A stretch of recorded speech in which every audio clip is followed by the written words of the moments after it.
আসসালামু আলাইকুম সম্মানিত দর্শক, আজকে আমি দেখাবো Juki plain machine model number DTL 8000 এই মডেলের একটা ছোট্ট কারণে অনেকগুলো সমস্যা হতে পারে।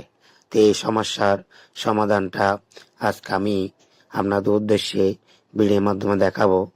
তো সম্মানিত দর্শক, যদি আমার নতুন নতুন ভিডিওগুলো পেতে চান, তাহলে যদি আমার চ্যানেলটি সাবস্ক্রাইব না করে থাকেন, এখনই সাবস্ক্রাইব করে দিবেন, পাশে থাকা বেল আইকনটি বাজিয়ে দিবেন। আমার ভিডিওটি ভালো লাগলে একটি লাইক দিবেন।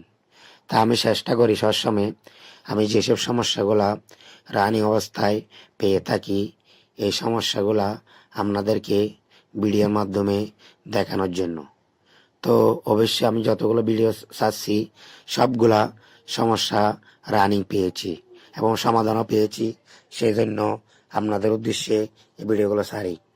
তো এখন আমি আপনাদেরকে দেখাতেছি, দেখেন একটা ববিন কেস আমি মেশিনের মধ্যে লাগাইছি, লাগানোর ফলে এখানে ববিন গ্যাসের পাতিটা আলগা হয়ে আছে, কিছুতেই লাগতেছে না।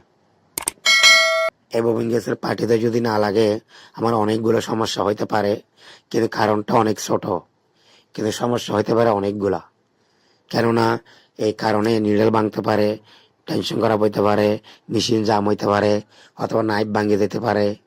তা আপনারা দেখতেছেন হুকের বাড়ির মধ্যে অনেকগুলো সুতা ফেঁসাই আছে।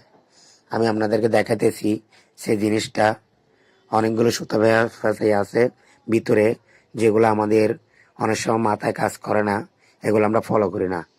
কারণটা ছোট হতে পারে, কিন্তু সমস্যা অনেকগুলো হতে পারে।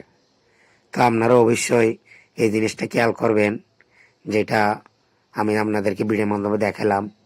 তো সম্মানিত দর্শক, এখন আর কোনো সমস্যা নাই, অপারেটর সুন্দরভাবে কাজ করতেছে রানিং অবস্থায়, কোনো সমস্যা ছাড়াই। তো মেকানিক ভাইদের উদ্দেশ্যে বলছি, আপনারা অবশ্যই আমার ভিডিওগুলো দেখবেন এবং লাইক সাবস্ক্রাইব করে দিবেন। তো দোয়া করি আগামী ভিডিওতে আপনাদের সাথে আবার দেখা হবে রানিং সমস্যা নিয়ে, নতুন নতুন ভিডিও নিয়ে। আজকের জন্য এখানে বিদায়, খোদা হাফেজ।